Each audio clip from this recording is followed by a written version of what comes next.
This is Simon Solotko with Advanced Micro Devices at E3, and today we're here at the Deus Ex debut. Today Square Enix is showing this game for the first time. They've got playable demos out here, and just like we're debuting AMD FX processor technology, these guys are debuting their new game. This is Jean-Francois, the game director, and this is Jonathan, the creative director of Deus Ex. Tell me a little bit about the PC gaming experience with Deus Ex. You guys have got support for some state-of-the-art technologies, and with AMD we created AMD Eyefinity technology to support multiple monitors. Have that, yeah. And we're also supporting 3D, and you guys are supporting that as well. Absolutely. Yeah, so that's pretty cool. Like they decided with the Eyefinity, playing with all the screens, stuff like that. It's definitely something that kind of like enhances the experience. You know, like we've tried it. You know, we've obviously played with it at work. You know, and having kind of like this panoramic view of the game, around view, something that I think, you know, if you play on PC, if you have the opportunity to do this, you should definitely do it. You know, it really, the game just by itself really kind of sucks you into the world. You know, it's really the kind of game that we created. It's really deep. It's kind of like really thick with atmosphere, and I think the Eyefinity thing just like fits perfectly with that kind of game. It's just that much more engrossing if you want, you know. When we play a PC game or even a game in general, like when we try to see what's on the side, sometimes even with our body, we kind of go like if we're going to see something more. Yeah, but now we do it for real. I mean, there's a reason to do it now. Yeah. And with the technologies like the Infinity and the 3D, it's like John is very thorough into all the details he wants, into the art direction and all the storytelling that is told through the environments. And with all those technologies, that's when the 3D is amazing for that. I mean, like all the painstakingly detailed objects and environment, now you can really experience them like first and almost touching them. Yeah, because there's one other thing in the game is that there's a lot of clutter.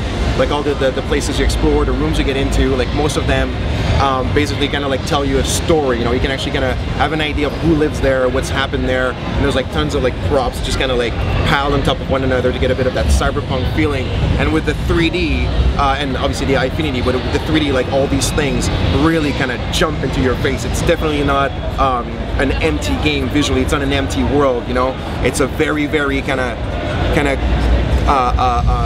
the way that the environments are organized, it's very complex, and I think the 3D definitely gives us a big boost for that. So tell me guys, give me an overview of the new game. Where does it start off and where does it wind up? Deus Ex Human Revolution is an action RPG. It's based on 4 gameplay pillars. You have combat, stealth, hacking, and social.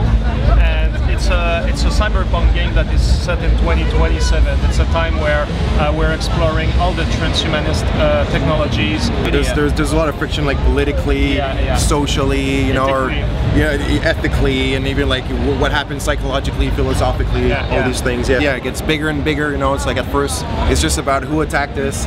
And then you realize it's just the tip of the iceberg, and it's like this huge international conspiracy, and conspiracies are fun. And this isn't your typical first-person shooter. This is a gritty from a visual effects perspective, and it is gritty from a gameplay perspective. There's a lot of customization, there's tactical maneuvers, combat is extremely flexible. This game has all its flavor when you try to experiment with the systems. You try to go beyond the Call of Duty, basically to get the jobs done, and with all those mechanics that we're giving to the player, like with the augmentations, the weapons with the upgrades and whatnot, all the multi-pad, the multi-solution that we built in the levels. We really want the players to like be Adam Jensen the way they want it. Like, are they James Bond? Are they John Rambo? How do you want to play? Exactly.